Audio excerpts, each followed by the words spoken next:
নতুন লেখকদের গল্প নিয়ে ডিএমপি অরিজিনালসের নতুন সেগমেন্ট গল্প স্বল্পতে আপনাকে স্বাগত। আমাদের প্রথম গল্প ছাদ শুনে শ্রোতাদের রেসপন্সে আমরা আপ্লুত। অসংখ্য ধন্যবাদ জানাই আপনাদেরকে। অনেকেই ছাদের দ্বিতীয় পর্ব শুনতেছে আমাদের জানিয়েছেন, তাই শ্রোতাদের জন্য আমরা নিয়ে এলাম ছাদের দ্বিতীয় পর্ব। যারা ছাদের প্রথম পর্ব না শুনেই দ্বিতীয় পর্ব শুনছেন, তাদের প্রথম পর্ব শোনার অনুরোধ রইল। গল্পের লিংক রইল এই গল্পের ডেসক্রিপশনে। ডিএমপি অরিজিনালসের পক্ষ থেকে শ্রোতাদের জন্য থাকলো কুইজ কন্টেস্ট। প্রশ্ন আজকের গল্পের শেষে। সত্যিই তো, কি আছে ওই ছাদে? জানতে হলে শুনতে থাকুন আজকের গল্প। গল্পটি লিখেছেন সন্দীপ দাস। গল্পের সূত্রধর ও পাঠে আমি শুভব্রত। চৈতি দেবী চরিত্রে শ্রীমতী চন্দনা দাস, অনিল বাবু ও দেবপমের চরিত্রে পৃথ্বীশ দাশগুপ্ত, মিস্টার ঘোষের ছেলের চরিত্রে প্রারব্ধি সিংহ, ডক্টর চৌধুরীর চরিত্রে সন্দীপ দাস, আবহ রাজদীপ দাশগুপ্ত, প্রচ্ছদ কভারম্যান অভিব্রত, শব্দগ্রহণ, সম্পাদনা ও গল্প পরিচালনায় পৃথ্বীশ দাশগুপ্ত। শুরু হচ্ছে গল্প ছাদ, দ্বিতীয় অর্থাৎ অন্তিম পর্ব। ছাদ থেকে নেমে আসার পর বেশ অনেকটা সময় কেটে গেছে, তবু চৈতি দেবীকে স্বাভাবিক দেখাচ্ছে না। অনিলবাবু এটা বেশ বুঝতে পারছে।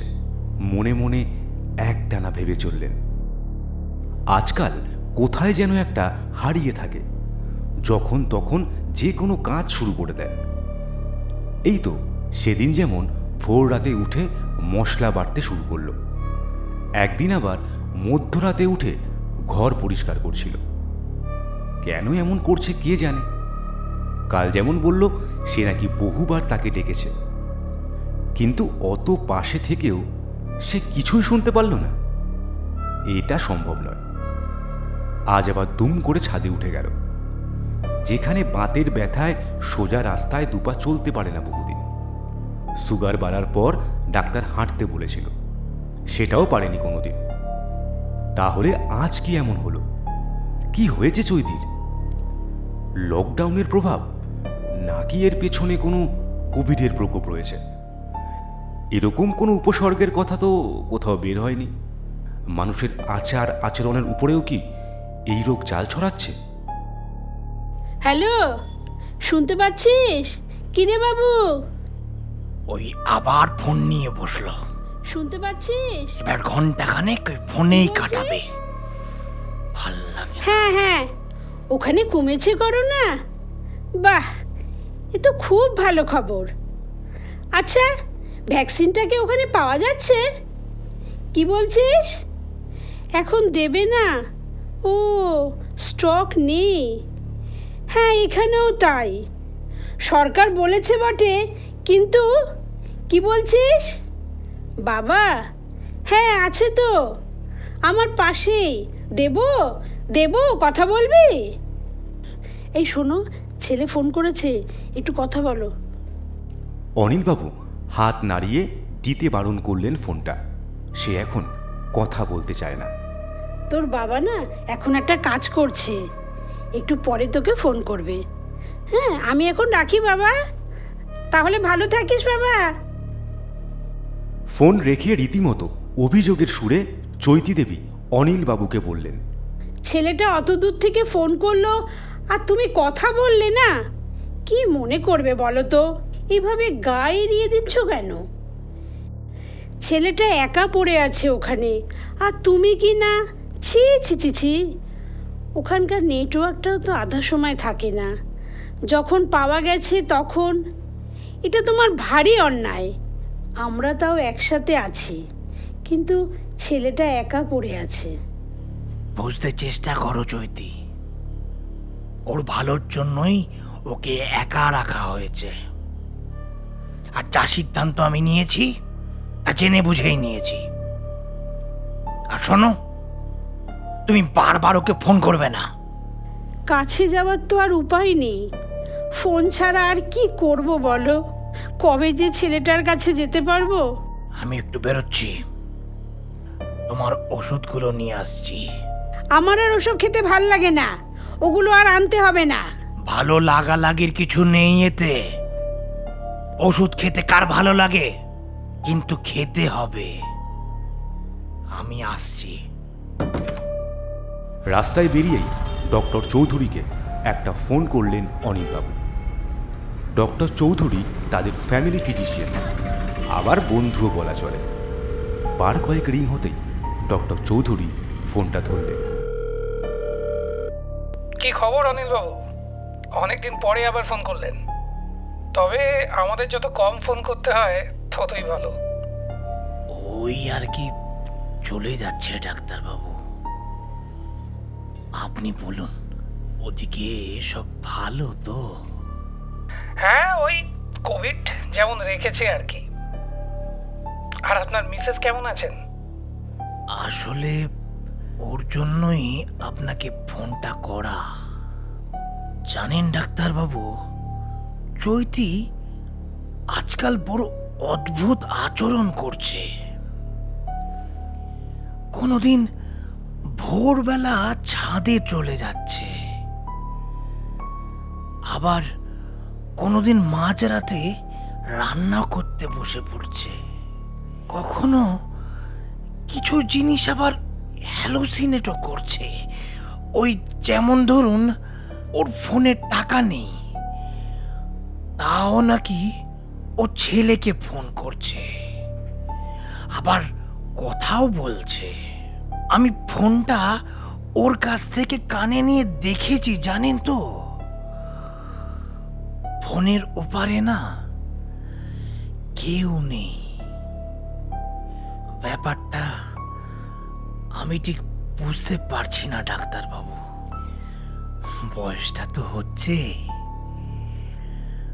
আজ আছি কাল নেই। আর আমি না থাকলে ওই বুড়ির কি হবে,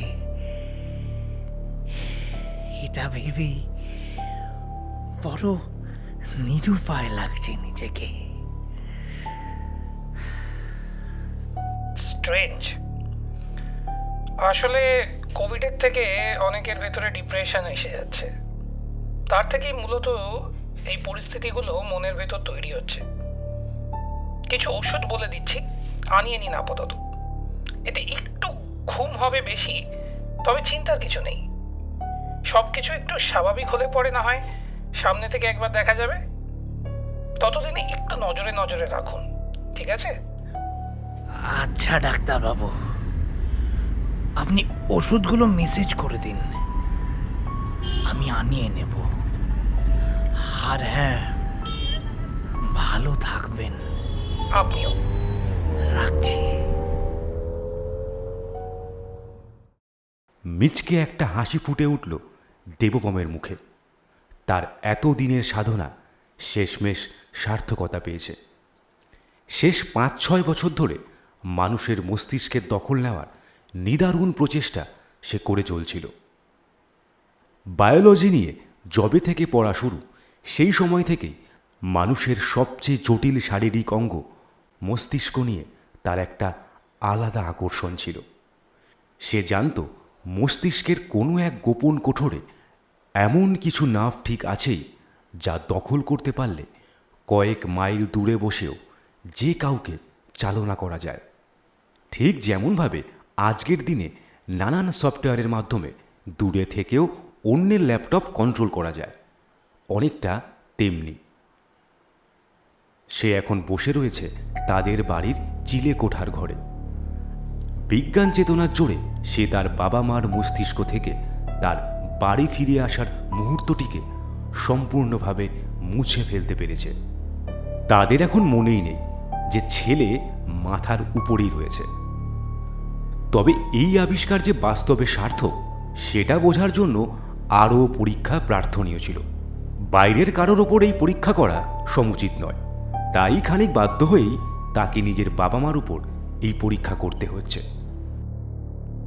বিগত বেশ কিছুদিন ধরে এই পরীক্ষা সে চালিয়ে যাচ্ছে। প্রথমে অনিলবাবুকে দিয়ে এই পরীক্ষা শুরু করেছিল। যখন ইচ্ছে হয়েছে তাকে ঘুম থেকে তুলে ছাদে নিয়ে আসে, কখনো আবার ঘন্টার পর ঘন্টা ধ্যানমগ্ন যোগীর মতো এক জায়গায় বসিয়ে রাখে। তারপর সেই একই পরীক্ষা সে করেছে তার মায়ের উপর। এক্ষেত্রেও ফল হয়েছে একই। মাঝরাতে উঠে রান্না করা হোক কিংবা ঘর পরিষ্কার, সবই তার ইচ্ছেই সফল হয়েছে। সে এখন বুঝেছে যে সে সফল। যে কারো মস্তিষ্ক সে চালনা করতে পারে, তবে তার জন্য সেই ব্যক্তি ও তার কিছু চারিত্রিক বৈশিষ্ট্য জানা বিশেষ প্রয়োজন। কয়েকদিন আগে তার এই পরীক্ষাকে এক ধাপ আরও আগে সে নিয়ে গেছিল। সেদিন কেবলমাত্র চৈতী দেবীকে সে ছাদে টেনে আনেনি, বরং চৈতী দেবীর মাথায় ছদ্ম ছবি তৈরি করেছিল তার বাবার। সেই ছবিকে অনুসরণ করেই চৈতী দেবী ছাদে উঠে আসেন। আদতে অনিলবাবু পুরোটা সময় খাটেই শুয়েছিলেন। এ এক বৈপ্লবিক আবিষ্কার। দেবপমের আজ খুশির ভাষা নেই। এই চিলে কোঠার ছোট্ট ঘরে বসে সে বিশ্বজয়ের স্বপ্ন সফল করে উঠতে পারছে। নোবেল আর কেউ তার থেকে আটকাতে পারবে না। হিপনোটিজমের মাধ্যমে মানুষের ওপর দখল আগেও হতো, তবে তার জন্য দুজনকে পরস্পরের সামনে আসা ছিল একান্ত প্রয়োজন। কিন্তু এতে সেসবের প্রয়োজন নেই। এ আবিষ্কার কালজয়ী, তবে সঠিক হাতে না পড়লে এর অনেক খারাপ প্রয়োগও সম্ভব। এ বাড়ির আনাচে কানাচে অনেক সিসিটিভি ক্যামেরা লাগিয়ে রেখেছে সে। তা দিয়েই বাবা মার দিকে নজর রাখছে 24 ঘন্টা। এখনও সেই সিসিটিভি ক্যামেরা স্ক্রিনে সে দেখতে পাচ্ছে অনিলবাবু টেবিলে বসে চা খাচ্ছেন আর চৈতী দেবী রান্নাঘরে কুটনো কাটতে ব্যস্ত। একটা সুখী পরিবারের ছবি। কিন্তু এই চিত্রপট কয়েক মুহূর্তের মধ্যেই বদলে গেল। দেবপম দেখতে পেল তার বাবা আচমকাই বুকের বাঁ দিকে হাত দিয়ে একটা আর্ত চিৎকারের চেষ্টা করল, তবে সে শব্দ রান্নাঘর অবধি পৌঁছল না। মুহূর্তের মধ্যেই অনিলবাবুর মাথা গিয়ে পড়ল সামনের টেবিলের ওপর রাখা চায়ের কাপের ওপর। পরক্ষণেই ঝংকার তুলে সেই কাপ আছড়ে পড়ল মেঝের ওপর। স্ট্রোক বাবা বলে চিৎকার করে উঠল দেবপম। এক ছুটে বের হতে গেল চিলে কোঠার ঘর থেকে। দরজা ধরে টানতেই বুঝতে পারল সেটা বাইরে থেকে বন্ধ। এটা কি করে হলো? এ ঘরে যে সেই শেষ ঢুকেছে, আর তো কেউ আসেনি। দরজায় তালা মারল কে? বার কয়েক শরীরের সব জোর দিয়ে দরজা খোলার চেষ্টা করল দেবপম। দরজা খুলল না। অনেকবার বাবা বাবা মা বলে মা! আর্ত চিৎকার করল সে, বাবা কিন্তু তার শব্দ চিলে কোঠার ঘরের চার দেওয়ালের মধ্যেই প্রতিধ্বনিত হচ্ছিল। ওদিকে চৈতী দেবী ততক্ষণে ছুটে গিয়েছেন অনিলবাবুর কাছে। তার চোখে মুখে আতঙ্কের কালো ছায়া। এই তোমার কি হয়েছে গো? তোমার কি খুব শরীর খারাপ করছে? এই ঘোষবাবু একটু শুনবেন? পাড়া প্রতিবেশীকে হাঁক দিতে লাগলেন তারস্বর। আসুন না। কিন্তু এখন এই করোনা পরিস্থিতিতে কেউ কি সাহায্যের জন্য আদতে এগিয়ে আসবে? এই ঘোষবাবু না একটু হলে তিনি শুনবেন? কি করবেন? এই তোমার কি হয়েছে গো? ওদিকে দেবপমের হাত কামড়ানো ছাড়া আর কোনো গতি নেই। কি করবে সে? পকেট থেকে মোবাইলটা বের করে মায়ের ফোনে কল করল, কিন্তু কল যাচ্ছে না। বাবারটা তো একই অবস্থা। এ কি বিপদে পড়া গেল মনে মনে ভাবল দেবপম। আরও একবার দরজাটা টেনে খোলার চেষ্টা করল, কিন্তু কোনো লাভ হলো না। পাশের বাড়ির মিস্টার ঘোষের ছেলে জানলা থেকে মুখ বাড়িয়ে জিজ্ঞেস করল, কি হয়েছে কাকিমা? আপনার আওয়াজ পেলাম। এই শোন না, একটা অ্যাম্বুলেন্সের ব্যবস্থা করতে হবে। একটু দেখবে বাবা? একটু দেখো না। আচ্ছা আচ্ছা আচ্ছা কাকিমা, আপনি একদম চিন্তা করবেন না। আমি পাড়ার সিভিক ভলেন্টিয়ারদের বলছি, ওরা এক্ষুনি কোনো একটা ব্যবস্থা করবে। আমি একটা ফোন করে আসি, আমাকে 2 মিনিট সময় দিন। হ্যালো, হ্যাঁ তারক, হ্যাঁ আমি ঘোষবাবু ছেলে বলছি পাড়ার থেকে। ঘোষবাবু হ্যাঁ বলছি যে একটা প্রবলেম হয়ে গেছে, ইমিডিয়েট একটা অ্যাম্বুলেন্সের ব্যবস্থা করতে হবে ভাই। মিস্টার ঘোষের ছেলে আবার বলল, হ্যাঁ কাকিমা, আমার ওদের সাথে কথা হয়ে গেছে, একটা অ্যাম্বুলেন্স পাশেই আছে, 10 মিনিটের মধ্যে চলে আসবে, একটু ওয়েট করুন। অনেক ধন্যবাদ বাবা। আমার ছেলেটাও পাশে থাকলে না যা করতো তুমিও ঠিক তাই করলে বাবা। কিভাবে যে কাকিমা সে কথা এখন থাক। আর দেবপম নেই বলেছে সবটা শেষ হয়ে গেছে এমনটা একদমই ভাববেন না। আমরা তো আছি, আমরা তো আপনার ছেলের মতোই।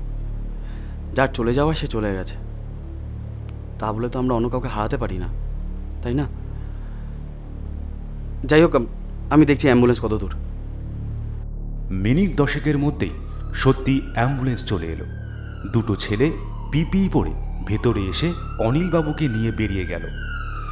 চৈতি দেবীকে তারা সাথে নিয়ে গেল না। পাশের মহকুমা হাসপাতালে কিছু বেড ফাঁকা আছে, ওরাই জানালো, সেখানে নিয়ে গেল ওনাকে।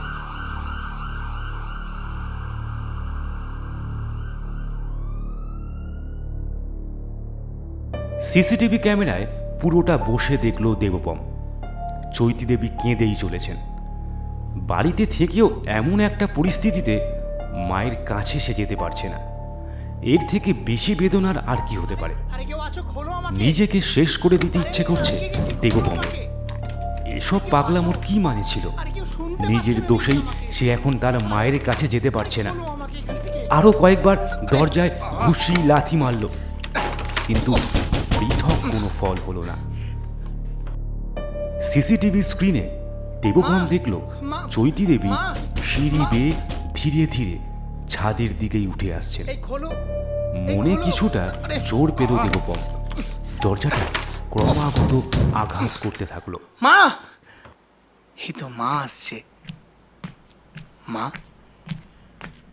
আমার এই দরজাটা খুলে দাও মা, আমাকে বেরোতে দাও। চৈতি দেবী ছাদের দরজা পেরিয়ে সরাসরি চিলে কোঠার দরজার সামনে এলেন। তারপর শাসনের ভঙ্গিতে বললেন, তুই কেন আবার ফিরে এসেছিস? কি চাস তুই? আমাকে আর জ্বালাস না বাবু। দেবপম হতবাক হয়ে গেল। কি বলছে তার মা?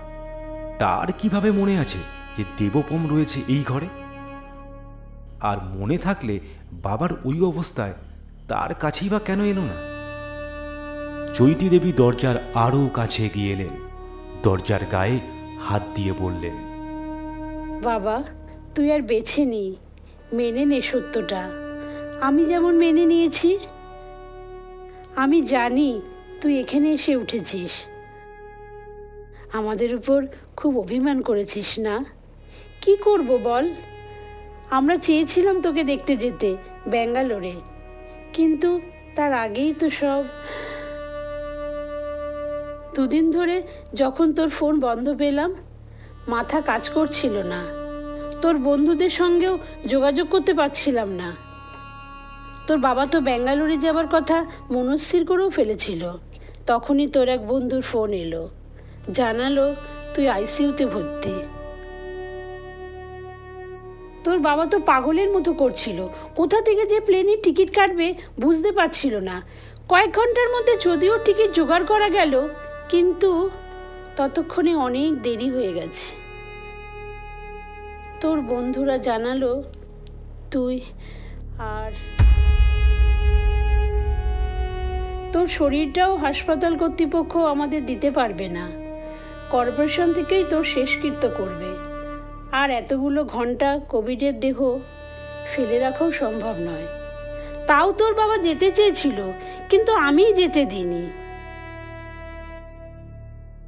কি করতো গিয়ে? তুই তো আমাদের ছেড়ে চলেই গেছিস। এবার তোর বাবাও যদি। তবে তুই বিশ্বাস কর, আমরা এখনো মাঝে মাঝেই ভুলে যাচ্ছিলাম যে তুই নেই। মনে হতো তুই ব্যাঙ্গালোরেই আছিস। কোভিড ঠিক হলেই আমি তোর কাছে উড়ে যাব, আর তোর বাবাও একই কথা বলতো। তুই তো চলেই গেলি, তুই কি তোর বাবাকেও নিতে এলি? দেবপম বেশ বুঝতে পারছে তার মা অপ্রকৃতস্থ কথাবার্তা বলছে। আসলে বাবার এই আচমকা হার্ট অ্যাটাকটাই মাথার উপর খুব চাপ পড়েছে। এটাই স্বাভাবিক। সে যে জীবিত এটা নিয়ে তার মনে বিন্দুমাত্র সংশয় নেই। এই ঘরের মধ্যে কোথায় যেন একটা আয়না সে দেখেছিল। চারিদিক হাতড়ে দেখতে থাকে সে, কিন্তু সে আয়না আর পাওয়া যায় না। বাধ্য হয়ে জানলার ঘষা কাঁচের সামনে গিয়ে দাঁড়ায় সে। বহুদিনের ব্যবহার না করা ভাঙা জানলায় ধুলোর পুরো স্তর জমে গিয়েছে। অনেক করে সে ধুলো ঝেড়ে দেখার চেষ্টা করে, কিন্তু তাকে দেখা যাচ্ছে না। তাহলে কি? চৈতি দেবী ওদিকে এখনো কথা বলে চলেছেন। পারলে এখানে থাক বাবা, আমি তোকে বের করে দেব না কোনো দিনও। আমি রোজ দুবেলা এসে তোর সাথে দেখা করে যাব। তবে তুই কোনো শব্দ করবি না। আশেপাশের লোক শুনতে পেলে আমাদের এ বাড়ি ছাড়া করবে, তোকেও ঠিক তাড়িয়ে দেবে, বুঝলি? দেবপম আবার নতুন করে সারা ঘর তন্ন তন্ন করে খুঁজতে শুরু করলো। একটা আস্ত আয়না সে দেখেছিল এই ঘরে, কিন্তু এখন আর পাচ্ছে না কেন? রাগে হতাশায় সে চিৎকার করে ওঠে। ঘরের সব আসবাব এক পাশ থেকে তুলে অন্য প্রান্তে ছুঁড়ে ফেলে, কিন্তু সব প্রচেষ্টা বিফলে যায়। সে আবার ফিরে যায় সেই ঘষা কাঁচটার সামনে। সে নিজের হাত পা শরীরের অন্যান্য অঙ্গ প্রত্যঙ্গ দেখার মরিয়া প্রচেষ্টা করতে থাকে, কিন্তু কিচ্ছু ধরা পড়ে না। চৈতি দেবী পিছন থেকে আবার বললেন, এতক্ষণে নিশ্চয়ই বুঝতে পেরেছিস তোর আত্মাটাই কেবল ফিরে এসেছে বাবা, তোর শরীরটা নেই সাথে। দেবপম ধপ করে বসে পড়ে নোংরা মেঝেতে, দুহাত দিয়ে চেপে ধরে তার মাথা। একটু একটু করে সব স্মৃতি রুমে ফিরে আসছে। ব্যাঙ্গালোরে তার ফ্ল্যাট, রিসার্চ ল্যাব সব দেখতে পারছে চোখের সামনে। তাদের বয়সের লোকজনের এই রোগ হয় না, হলেও তার প্রভাব খুবই ক্ষীণস্থায়ী। এ ব্যাপারে নিশ্চিত ছিল দেবপম, তাই নিয়মিত রিসার্চ ল্যাবে যাতায়াত করছিল। আর 5টা মানুষের থেকে তার চাকরি ক্ষেত্র ছিল অনেক ভিন্ন। এই রিসার্চ ল্যাবে কাজ পাওয়া তার কাছে স্বপ্নের মতো ছিল। সেখানে একটা দিনও বাড়ি বসে নষ্ট করতে চায়নি সে, যদিও বাড়িতে বলেছিল ওয়ার্ক ফ্রম হোম চলছে। আর সেখানেই বিপদের শুরু। হঠাৎ করেই জ্বর এলো এক রাতে। কিছু বুঝতে না দিয়েই ভয়ানক দুর্বল করে দিল তাকে। তাতেও ঘাবড়ে যায়নি সে। কিছু জিঙ্কের বড়ি আর ভিটামিন ট্যাবলেট আনিয়ে নিয়েছিল। জানতো কয়েকটা দিনের ব্যাপার মাত্র। চৈতি দেবী এর ফাঁকে ফোনও করেছিলেন একবার। দেবপম তাকে কিছু বুঝতে দেয়নি, তবে কথা দিয়েছিল কিছুদিনের মধ্যেই ফিরে আসবে। একসাথে ছাদে নতুন করে বাগান করবে, চিলে কোঠার ঘরটাকে সাজাবে দুজন মিলে। কিন্তু সে আর হলো কই। 2 রাত পেরোতে না পেরোতে শুরু হলো শ্বাসকষ্ট, আর তারপর আচমকাই চোখ বুজে এলো। এরপর আর কিছু মনে নেই তার।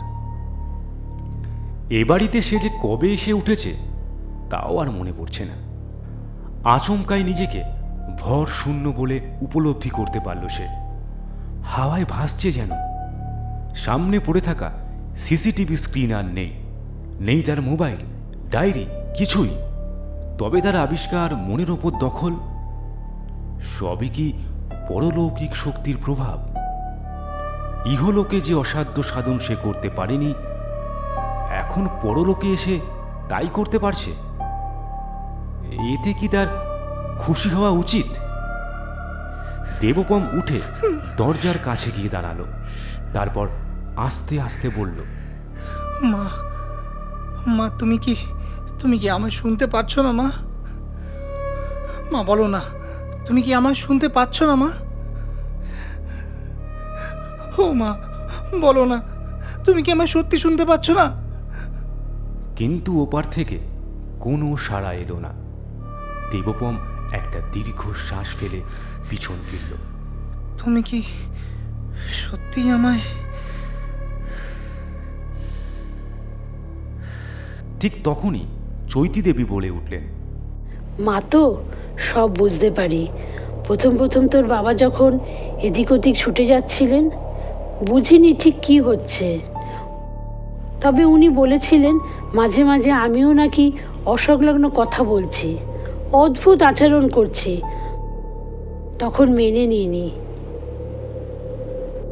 তারপর সেদিন ছাদে এসে ওই দরজার ওপার থেকে তোর গন্ধ খুঁজে পেলাম। তোকে যেদিন প্রথমবার কোলে নিয়েছিলাম তখন যেমন গন্ধ পেয়েছিলাম ঠিক তেমনি। দরজাটা কাঁপছিল, কিন্তু বিশ্বাস কর সেই শব্দকে নয়, বরং তোর গন্ধকে আমি ভয় পেয়ে গিয়েছিলাম। প্রথমে বুঝিনি, পরে আবার ছাদে এসে দাঁড়িয়ে অনুভব করেছি, হ্যাঁ এটা তোরই গন্ধ। তালাটা আগে ঝোলানো ছিল মাত্র, আমি ওটাকে আটকে দিয়েছি। আমি চাইনি তুই বাইরে আয়। তোর বাবা এমনিতেই মৃতপ্রায় হয়ে আছে, আমি চাইনি তোকে এইভাবে দেখে মানুষটা পুরোপুরি শেষ হয়ে যাক। কিছুক্ষণ সব চুপ। তারপর আবার কথা বললেন চৈতি দেবী। আমি যাই, দেখি ওদিকের কোনো খবর এলো কি না। তুই পারলে তোর অতি লৌকিক ক্ষমতা দিয়ে মানুষটাকে বাঁচিয়ে দিস বাবা। আর হ্যাঁ, শব্দ করিস না কিন্তু। চৈতি দেবী নেমে যাচ্ছেন সিঁড়ি বেয়ে। আগের মতো তার পায়ের শব্দ শুনতে পারছে না দেবপম। আচমকাই দেবপম অনুভব করল মায়ের গায়ের গন্ধটা হাওয়ায় মিশে যাচ্ছে, এতক্ষণ যেটা তীব্রভাবে তাকে ঘিরেছিল। আগের কটা দিন চৈতি দেবী যখন ছাদে আসতেন এই গন্ধটা সে পায়নি। এর কি মানে হয়? বাইরে ঝোড়ো হাওয়া শুরু হলো। ল্যান্ডলাইনটা বারবার বেজে যাচ্ছে। হসপিটাল থেকে হয়তো জরুরি ফোন। কিন্তু চৈতি দেবী গেলেন কোথায়?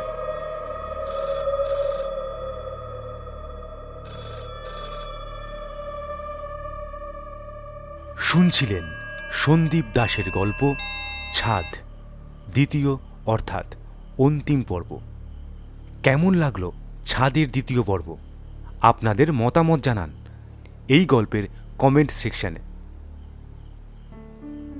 আর হ্যাঁ, গল্পের শুরুতেই যেমনটা কথা দিয়েছিলাম, আপনাদের জন্য রইল একটা দারুণ কন্টেস্ট। থাকলো দুটি প্রশ্ন।